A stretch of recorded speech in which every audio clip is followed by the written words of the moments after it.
Welcome back to the latest episode of the CGA Tour podcast. As always, here I'm your host, Calvin Glen Alexander.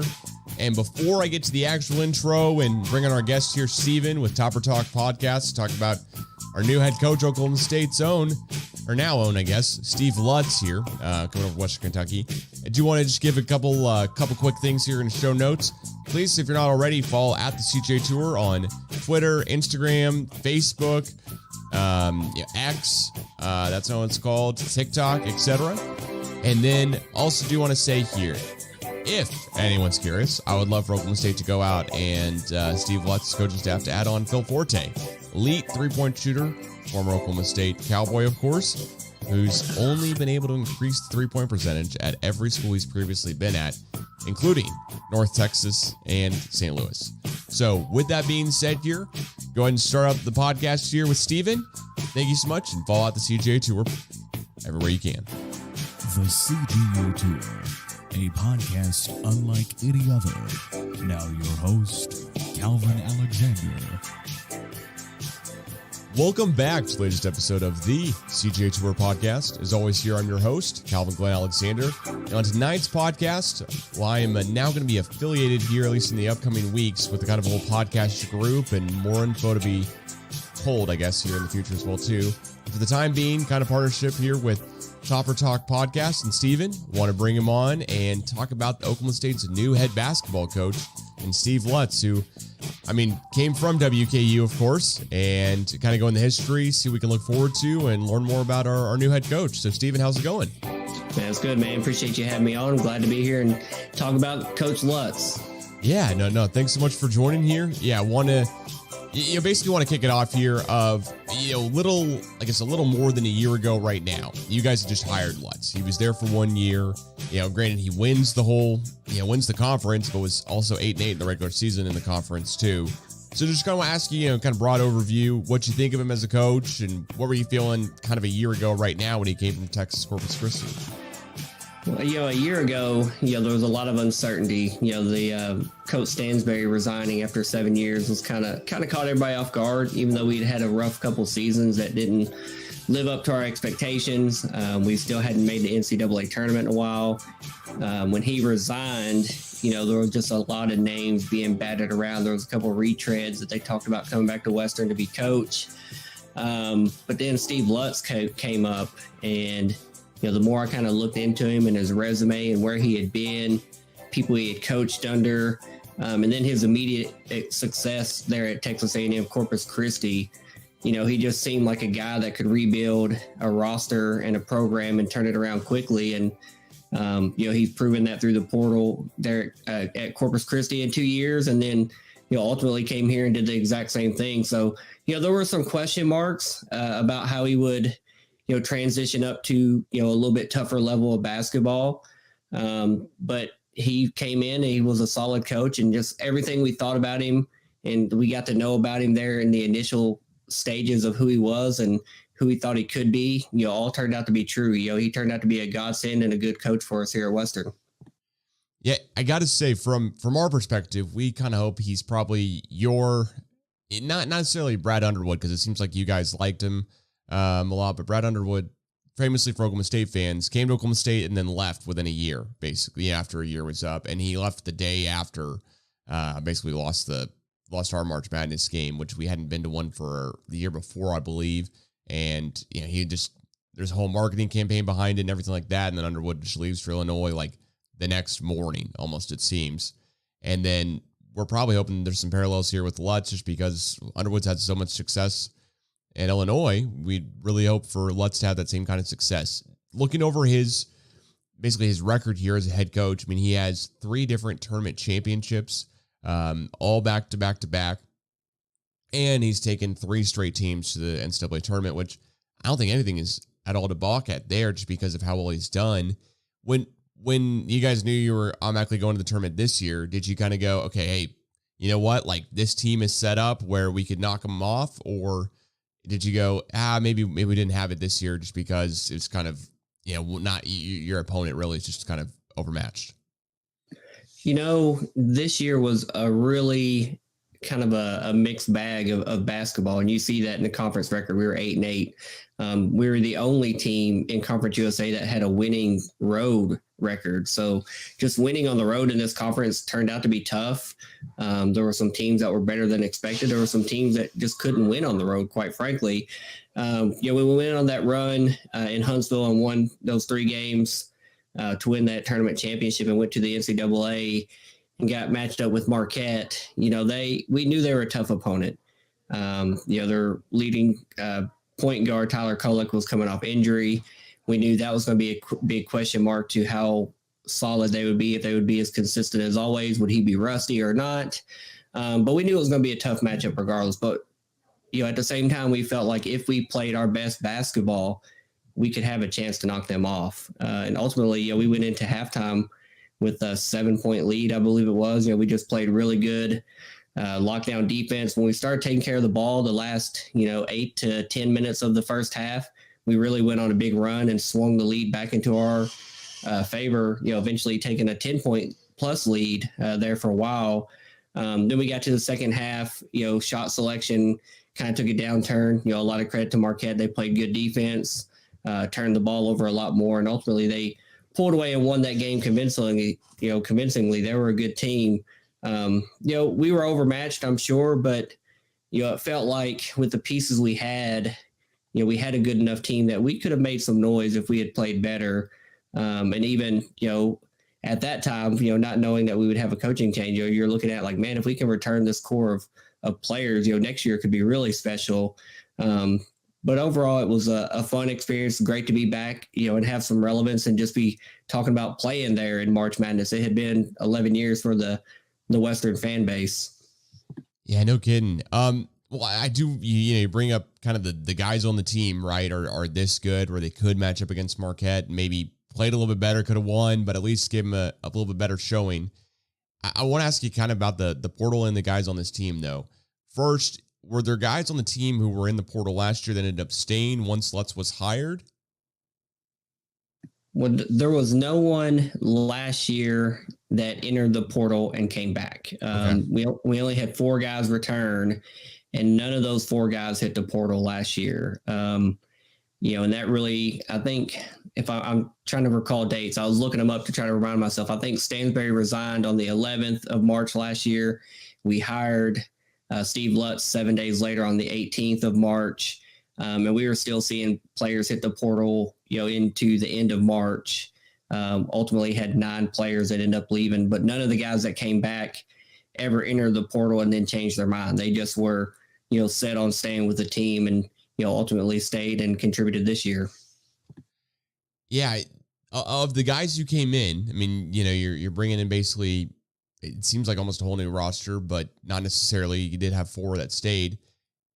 Which of the guys surprised you the most and was kind of the, hey, can't believe Lutz got this guy to transfer in type of get as well?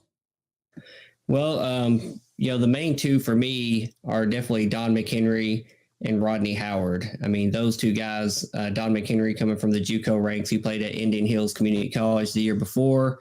He was a scorer. If you look back to his high school stats, I mean, he was, scoring 30, 40 points a game back in high school, went to Indian Hills, was a solid player and scorer there, but is a smaller guard. But he just kind of immediately from day one was our leading scorer and led us in scoring the whole year by average. He had a few games that were hit and miss. And then Rodney Howard, he transferred to us from Georgia Tech. He had previously played at Georgia for a season before that. He was a player that developed really well. You could tell he wasn't used to being a primary option, getting that ball dumped down to him so much and just, do your thing, big fella, back to the basket, show us what you got. But as the season wore on, he elevated his game and his play, got really comfortable, and eventually became our second leading scorer. So those 2 guys definitely were pleasant surprises and additions to this roster. Yeah, seems like it. Of the guys who, transferred out, did you miss any of them too much? Were any of those unexpected? Yeah, there's definitely a couple guys that we missed for sure. One of those was Davion McKnight. He had played with us for 3 years. He was a point guard. He transferred to Xavier, had a pretty solid season with them, and just announced that he's coming back for another year. I guess he had a COVID year and could come back, so he'll be back with them next year.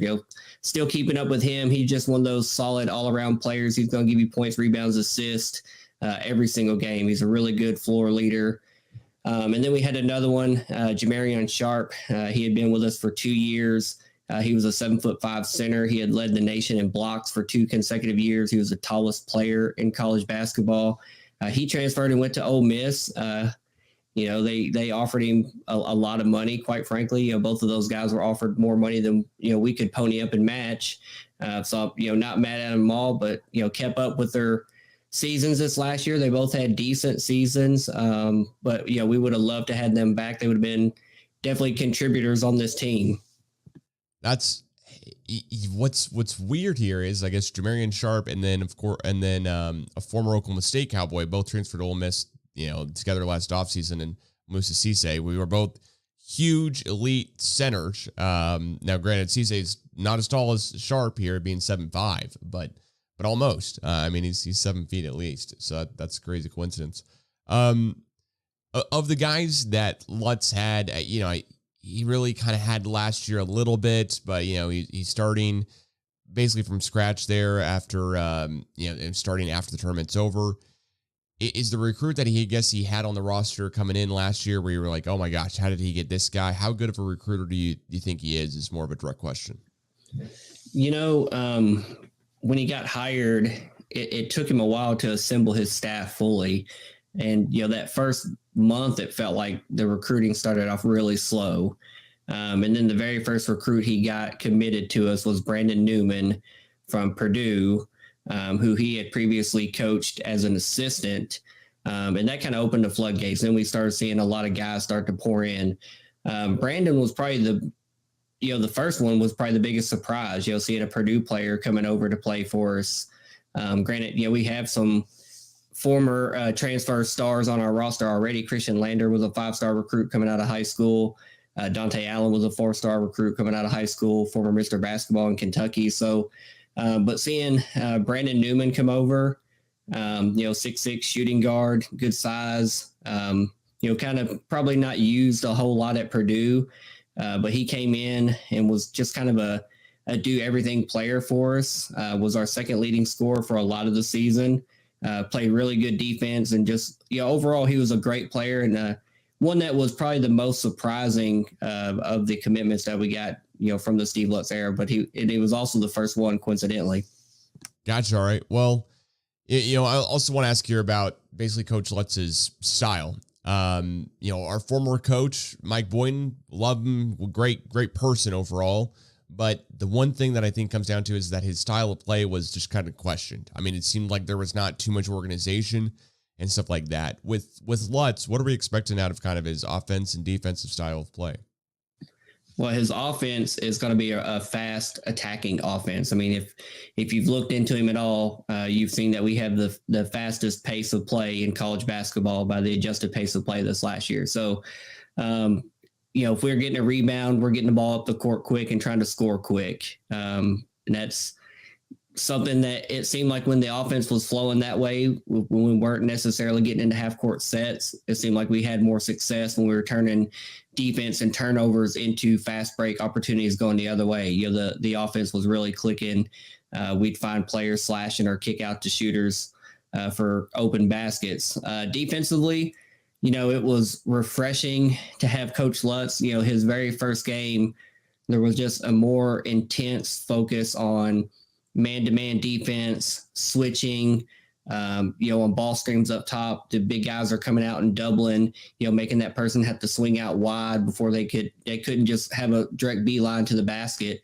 So a very aggressive defense, trapping up top. Sometimes that would lead to, some quick, outlet pass to the wing and then to the corner for an open three. Overall, the 3-point defense was good. But there were games that, if we had lapses in rotation, teams could get hot, they get open, with that aggressive defense, a couple quick passes, and you're going to have somebody wide open for that corner three. So, but Lutz definitely brought a discipline, to both sides of the basketball. You'll see him on the sideline. He wants you to get it up quick. That ball comes in, you'll see him do this a lot. Get it up quick, get it up quick. He wants the ball to be moved. He doesn't want somebody just, pounding the ball. He wants you to move that ball, move the ball, get it down low to your big guy, get that guy a touch.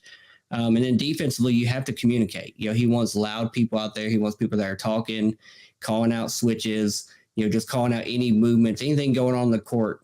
And if you miss an assignment, he's not necessarily going to have a quick hook and take you out for, a lapse in defense, or even, taking bad shots on offense. But if he does take you out, I really enjoyed seeing him. He would take them out, and when he got them to the scorer's table, walking them to their seat, you could see him coaching them. He wasn't just taking them out saying, hey, you did a bad job, you're getting out of the game. You would see him coach them all the way back to the assistant coaches to their seat. So it was refreshing. That wasn't the same thing that we had under Rick Stansbury for a long time.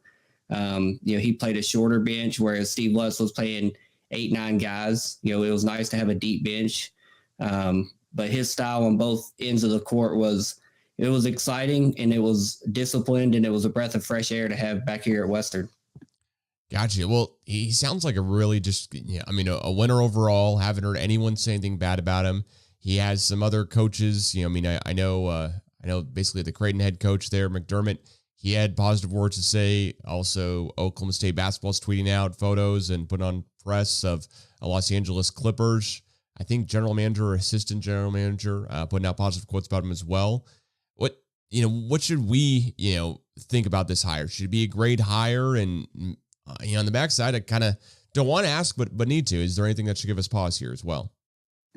I think he's a great hire. I think he's an up and coming coach. Even though he's not a younger coach per se. I think he's 51, but he spent a lot of time cutting his teeth as an assistant before earning his first shot as a head coach. But ever since he's been a head coach, he's done nothing but win. My only pause, and the pause that I still had when he was our coach, even though we've talked about recruiting some, and he did land some guys that ultimately were contributors to this team. My only pause would be his recruiting, and most of the recruits that we got this last year, except for two of the 9 were all players that him or one of the assistant coaches had former relations to at another school. And my thought process is if he's with us for 3 to 4 years, those relationships are those former, I've coached them, or I've had relationships with them through recruiting, that's going to dry up eventually. Eventually you have to win recruiting battles where you establish relationships with either high school kids or guys looking to transfer and get a shot somewhere else. So while I think he's a great hire, and I do think he's a good recruiter, I did have some question, not necessarily pause, but I wanted to see a little bit more out of his recruiting and what he could do, and who he could bring in here at Western Kentucky.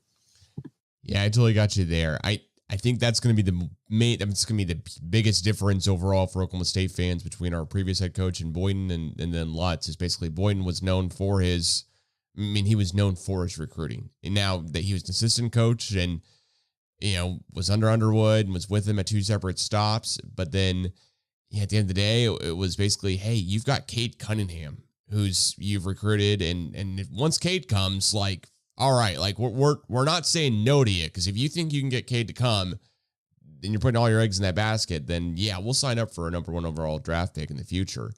But with Lutz, I think that's going to be the main difference here, is just a guy who's just not as well known in recruiting circles. And that's not as well known. But it's also the Big 12 where, transfers happen all the time. Hunter Dickinson, I think College Player of the Year last year, transfers from Michigan to KU, and looks like he made a good choice there at least. But KU didn't get as far as they wanted to, of course. But still, Big 12 is just a really tough conference, and would love to have a great head coach in it no matter what, regardless of kind of how good the players are. I got to say, I think we all want to see maybe the different MO here at this point for Oklahoma State. With how the Western Kentucky season went, at some point did you go, okay, hey, 8-8 in conference, like whoop-de-doo. You know, I mean, before you win the conference tournament, et cetera, like that, is there any time where you go, okay, all right, Lutz, his first year, all right, well, you know what? Heading into next year, we'll see how it goes. Or is it, hey, we're still head over heels over this guy because he's just such a professional and has been doing, I don't want to contradict myself around the spot here, but because he's already gotten you, one more win in the regular season, plus a couple actually more wins than last year for sure. Yeah, a lot of the games that we lost of those 8 conference games were just games where it came down to the final possession or two. We just didn't execute. So it felt like a lot of new system nuances, new players getting acquainted with each other that just weren't always on the same page and gelling when they needed to. And then, coincidentally, we go on that magical run in Huntsville, and played our best basketball season. Leading up to that, we had a 4-game losing streak to close the season before we got to that conference tournament. And at that point, there were a lot of soured fans of, why are we losing all these games? Now, a couple of those came down to some pretty questionable calls at the end of the game. There was an MTSU game we lost. They didn't have any timeouts. There was a jump ball call right in front of a referee, but the MTSU player was calling a timeout when they had none left. Probably should have been a technical, shooting free throws to win the game. I think it was like 2 seconds on the clock, but they called the jump ball. They got possession, ultimately won the game. And then there was a FIU game we lost on it was a possession out of bounds tip ball. But at the end of the day, it was a loss. It went in the right-hand column. So there definitely were some questions there. When you go on that long of a losing streak, to end the season, when you want to be playing your best basketball. But if you look at the bigger picture, we talked about it, every game that we recapped on our podcast, we talked about, we've seen glimpses of, 15 and 20 minutes of really good basketball on both ends of the court, offense, defense, but it just never came together for a full 40 minutes. And then when we got to Huntsville, some things kind of fell in our favor. We were the 3 seed, the 1 and the 2 seed got knocked off. And we played really solid basketball for 40 minutes, all 3 of the games there, kind of what we all thought we might see earlier in the season, just all culminated, kind of perfectly at the end of the season for that special run to get to the NCAA tournament. So, I think just looking back, obviously there's some games that we let go and got away from us that we could have won.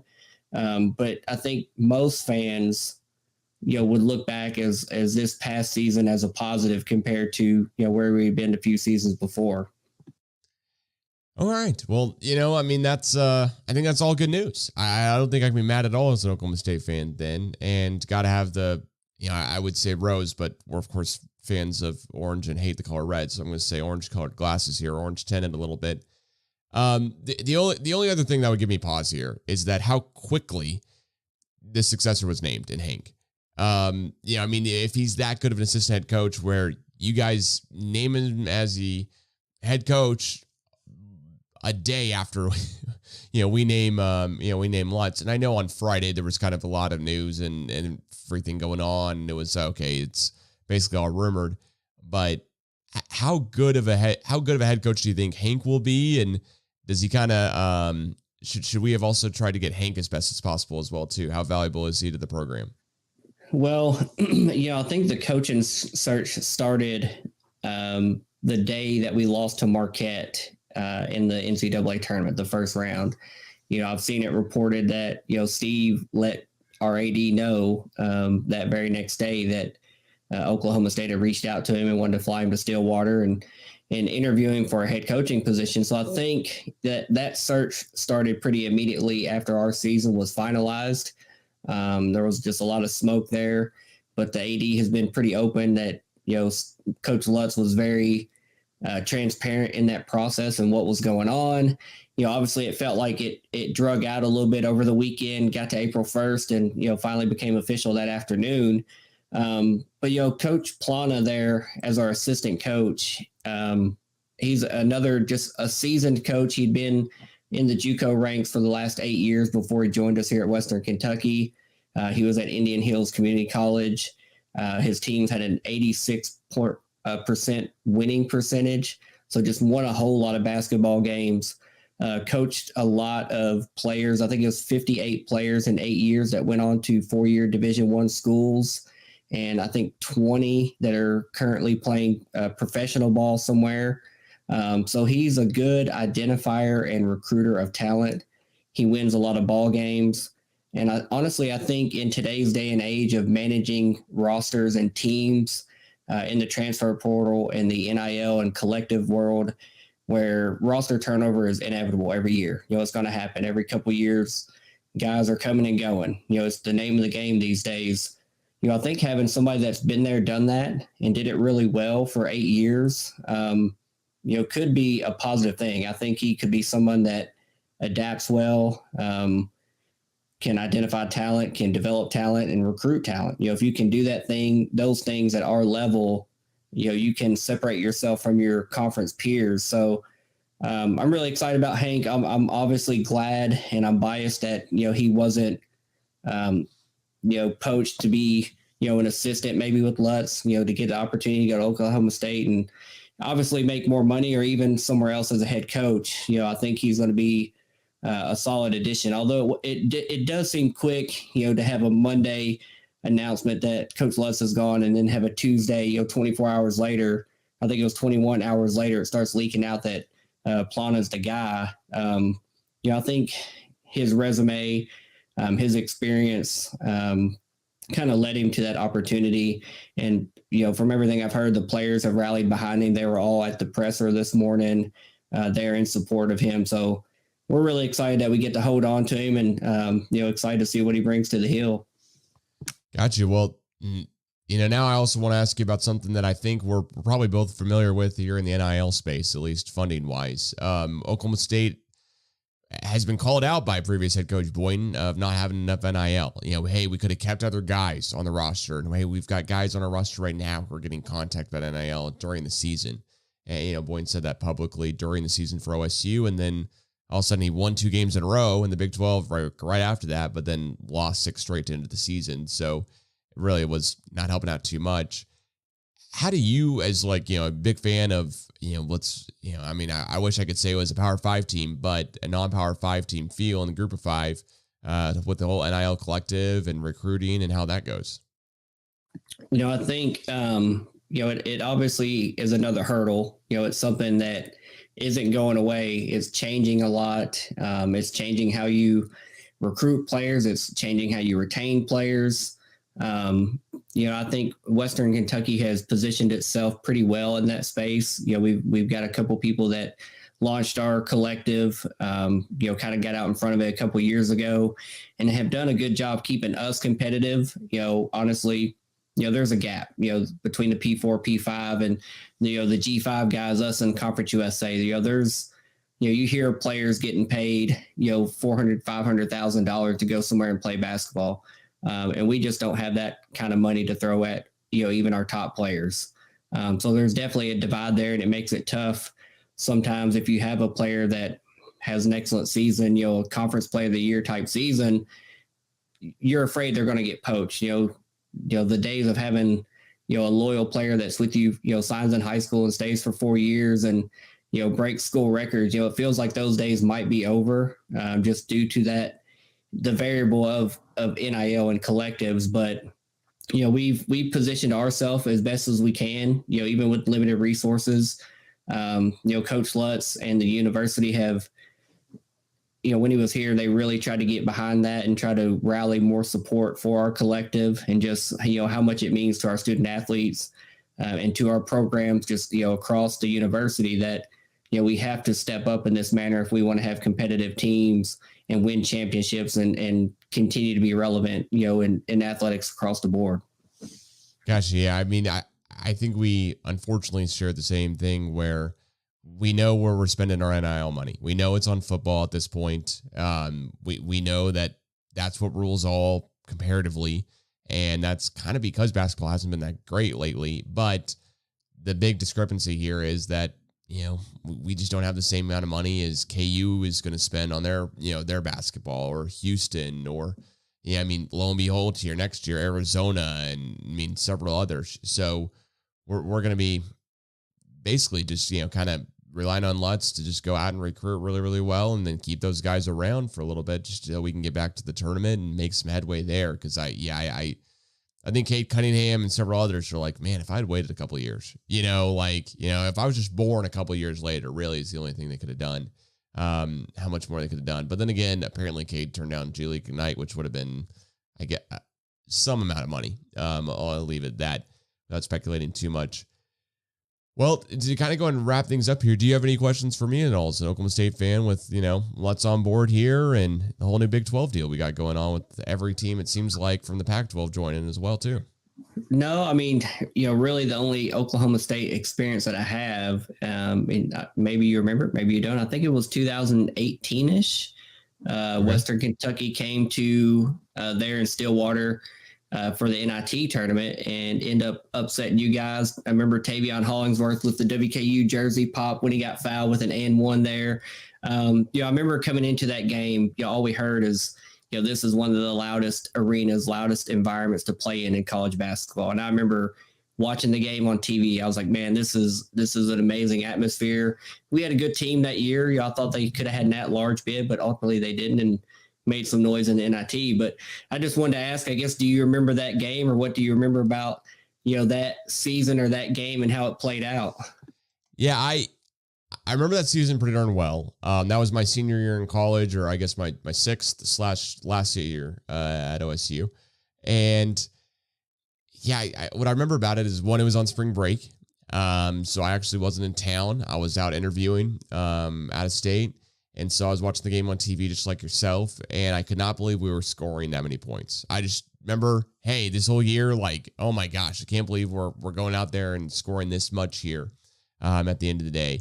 And then, basically the other thing I couldn't just comprehend whatsoever is that we were shooting so poorly from the field. And I had to look it up real quick here just to kind of remember. We shot under 40% from the field. And, granted, we shot more than 40% from three, which is crazy. But, you guys were shooting kind of lights out in comparison. You're shooting 52.5%.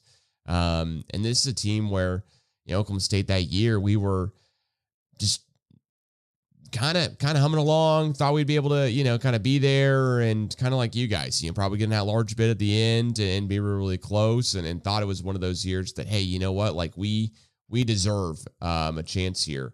But, we basically played really, really well in the NIT, and then that was kind of the whole deal. Boyden was a head coach for us for, a while, and it was, his first full year. So it was exciting. But yeah, that's kind of it, I guess. Yeah, I mean, I just don't remember too much besides, all right, like we might get an NIT bid here, but maybe we'll get in that large bid, and at the end of the day, it was like, crap, we're in the NIT, and then okay, cool, we're in the NIT because we're winning a couple games, and then oh man, like there's some bad stuff with Oklahoma State. Like this year we lost to South Alabama in football, right? Ooh. We just kind of lose to a team where we're like, really? That happened? And I don't want to say Western Kentucky, South Alabama, but there's like, all right, we're in the NIT. We're a Big 12 team. We should, we're a 2 seed. We're getting this far. The game's at our place. You're building all this stuff up in the head. I don't know what the line was at the time. I was trying to research it here real quick too. But, kind of probably thought, okay, cool. I remember I was the... When I worked for Oklahoma State, I was an intern that year, and I was the DJ. So I was the guy playing all the music at every single basketball game, men's, women's, and wrestling. And I remember going, crap, we're doing so good now, I'm actually going to miss a game because I got to go out of town to interview. And my boss did it, and then I was like, okay, but you know what, at Western Kentucky, I don't know much about him. I basically know the mascot, and that's kind of it, the Big Red, I mean, what do you guys call him? What's his actual name? It's Big Red. Big Red. Okay. All right, cool. Yeah. I mean, it's a big red blob to me. And then I remember going, okay, but you know what? Like, that's all I know about them. They're Big Red. We're going to beat them. That should be it. We have enough guys on our roster where we should beat them. And then watching the whole game at a bar and going, you've got to be kidding me. We just played poorly. It seemed like we had an off night when we had an on night because we scored so many points, but we still lost. Ran into a buzzsaw. You were doing the COVID years before it was cool, apparently. Yeah. Well, Yeah, I mean, what do you mean by the COVID years, I guess? Didn't you say you did 5 years, 6 Oh, years? 6 years. Oh, no, I got you. Yeah. No, I got you in that perspective. Yeah, I ended up adding on a degree at Oklahoma State. So, spent a little bit longer time than I think anyone thought I would. But hey, it was enough time for me because they led me a good job right after college. So was employed within, I mean, I had an offer when I was still in college, to go work in the MLB. So, wasn't mad about that whatsoever. Yeah, that's what it's all about. Now, and were you curious about any players that potentially might be linked to following Lutz there at Oklahoma State? You know, there's several guys who, at the end of the day, I think I need to look up more and kind of research a little bit more. But I take anyone because we're going to lose our McDonald's All-American, Brandon Garrison. It was a 5-star recruit. And it looks like we're also going to lose Eric Daly. And then we've got a contradictory tweet where Javon Small has entered the portal. And then he tweeted out, I have not entered the portal. Whenever I don't know how to check the portal manually myself, but I'm pretty darn sure he's in it. So we're kind of confused there as well. But hoping that Lutz can bring over some guys kind of from the same types you were saying, where he just kind of knows a lot of guys from coaching at Stephen F. Austin at one point and, Creighton and then also Purdue. Yeah. Right now it feels like a lot of the players, no one has entered the portal yet, which is felt kind of weird. We were in limbo with a coaching search and, seeing all this smoke about Lutz and Oklahoma State. Now it finally became official and we promoted from internally. But I still feel like there could be a couple players that go. Now the first one, just searching around Oklahoma State, Twitter message boards, everybody kind of looks at Don McHenry. He was our leading scorer, but he also was very closely attached with Coach Plana. He came, with him from Indian Hills. I have a feeling he'll be back, but I'm not, at the end of the day, NIL and collective, you offer him enough money. I think there's a saying that everybody has a price. It could happen if there's a substantial offer made that he can't turn down. But then there's a couple other guys, seniors that went through senior night festivities, but they have an extra year of playing that they could exercise if they'd wish. One of those is Dante Allen that I mentioned earlier. He played formerly at Kentucky, then transferred to us a couple of years ago.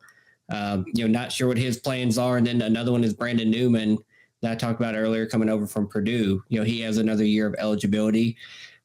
He's more closely linked to Coach Lutz, knowing him at Purdue, and now with another year of eligibility, could he look to get back, out of the G5 and go to a P5 school and just see what he can do and make a name for himself for his, professional, aspirations and what he wants to do after college and looking at professional basketball. So if I was looking at anybody, it would probably be those three, Don McHenry, Dante Allen, and Brandon Newman. I think Don stays, but the other two, without any inside knowledge, I think there could be a potential of either or of those guys potentially, tagging along with Coach Lutz. But, nothing official right now, nobody in the portal. So, hopefully we can keep it that way. Yeah. I wouldn't be shocked if something happened where we got one of the Western Kentucky guys, just because, it seems like all the transfer portal is kind of, hey, your coach can leave, now you can leave, which kind of, it's almost a double whammy to the school, right? All of a sudden you lose the coach and you lose the players, all to the same future school. But that being said, I'm actually just really curious about Oklahoma State's roster. There's one other guy who I forgot to mention who's transferred out, and Keon Williams, and then Naz Brown, who I'm not even kind of mentioning because he doesn't have a clickable link on any website, and didn't really see that many minutes last year for us whatsoever. But we have 5 guys under scholarship next year, and one of them is Bryce Thompson, who hurt his arm basically during the season, can apply for medical redshirt if he wants to. But he originally started out in KU in 2020. So he was same class as Kate Cunningham, which seems like a decade ago at this point, just because everything that's happened. And so I'm curious if he decides, hey, you know what? Like, I'm a senior. I'm going to come back for that kind of 1 extra, 2 extra years, however it works here. Or if he's going to say, hey, you know what? Like, I'm going to go play overseas or do something else. He's a good enough basketball player to do something like that. I don't think he's a good enough player to get drafted, because honestly, this season just didn't go well at all whatsoever for him. And then once we lost him, we actually won a couple Big 12 games, weirdly enough, and seemed to play a little bit better for at least a 3-game stretch, maybe I can say. And then we've got a couple other guys here who I'm also curious what Lutz kind of says to him, because Fran Fischel had a tweet earlier today where he put out, hey, you know what? If some of these guys are in the portal, it means they may have been told to go in the portal, right? Like the coach may have said, hey, that's what you want to do. And I'm curious here with Lutz if he has any of those, like, hey, I wouldn't mind it. You know, I mean, I can't imagine somebody being that harsh with words, right? Just saying like, hey, see ya, especially to a college guy. But I am curious here. We've got Connor Dow, Jim Ronkeller, Justin McBride, and Jeremiah Johnson. And curious what happens with all of them. Justin McBride's a former, highly touted recruit, and Keller played great for us this season. Dow seemed to struggle from three every so often, but that's what he's going to be. He's going to be a 3-point shooter who's a little bit taller. And Jeremiah Johnson, I couldn't tell you a lot about. So I'm curious here what Lutz kind of does here with our roster currently, and then also, of course, who he's able to bring in as well. So we'll see. Yeah, I think it'll come down to he's going to instill some discipline and some intense practices and workouts. I'm not sure exactly how much time they have that they can actually actively work out players and coaches be involved. But I remember hearing horror stories last year of some of the players that hit the portal. Their first experience with Coach Lutz was some pretty intense practices that they hadn't had in a while under Coach Stansbury. So I think that will kind of be an eye-opening experience. I'm not sure what life was like under Boynton, but Coach Lutz is going to come in. He's very disciplined, has high expectations, and is going to expect you to work your tail off and, not prove that, you want the spot, but, prove that you're going to work and, put your best effort forth for the team. Yeah. I really hope that that's the kind of coach he is, because I think we kind of need a culture shift a little bit away from the, hey, you know what? We got a guy now who knows what he's doing every single time that he's on the court. And I'm not saying that at all to discredit Boynton, just that's kind of what it seemed from the stands. Granted, I don't know much at all here saying that, but I do know enough of watching Boynton for so many years and going, hey, one tournament appearance is tough. Yeah, I mean, granted, he only had 6 tries because COVID hit, but one tournament appearance is really tough here over that many years for Oklahoma State program that's just really known for basketball until recently. So many years of Eddie Sutton before then, and Hank Iba. Yeah, as you said, that stadium's historic. Gallagher Arena, and it's known really, really well. And yeah, it's known incredibly well for wrestling, but in 1945 we won it all in basketball too. So it's time to get back to that a little bit, and I'm kind of hoping Lutz it's good enough to stick around, but also is good enough to also want to build a whole life in Stillwater too. I don't know. Whenever there's an Oklahoma State guy who's not an Oklahoma State alum who comes in, I'm always a little nervous because we've got basically the entire Oklahoma State staff now. Definitely in baseball and Holiday, and then Gundy as well.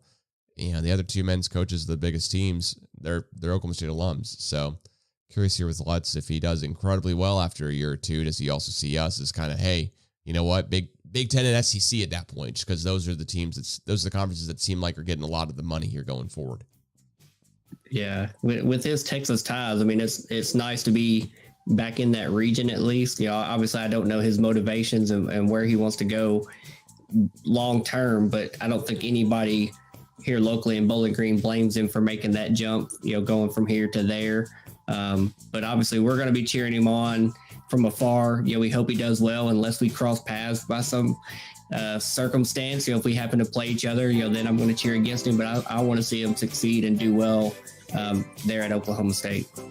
Yeah, well, you know what? I'm a big fan of your guys' mascot. Big fan of you, of course, joining the podcast here. So I know myself as an Oklahoma State alum and fan will be rooting on Western Kentucky, and they'll be maybe the only red team I ever root for. But you know what?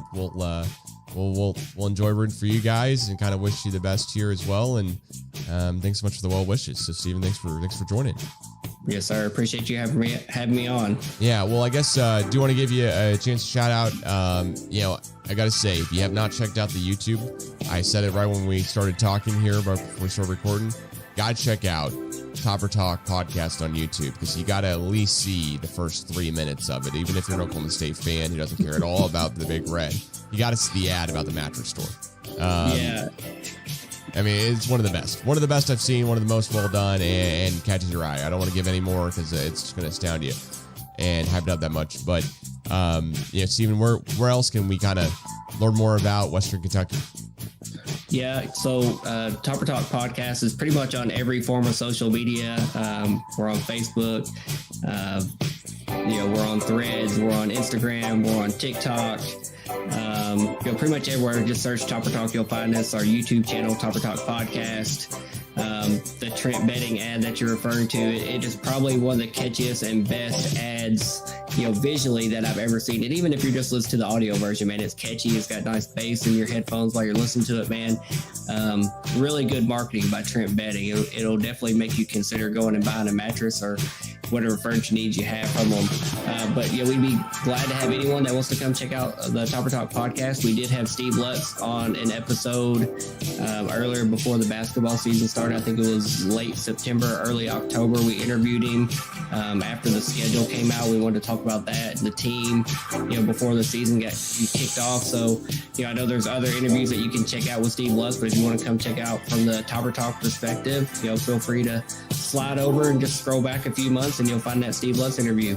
Well, I'll make it easy on everyone. I'll just post it here in the description of this podcast you're listening to, wherever you're finding it. And please, if you're not already, follow out the CGA Tour on, like you said, all social media platforms here. I think I got to get on the Threads thing. I know it's TikTok, Twitter, or now X, Instagram, et cetera. But Steven, thanks so much again for joining here, and we'll catch you guys again soon. Yes, sir. Appreciate you. Have a great night.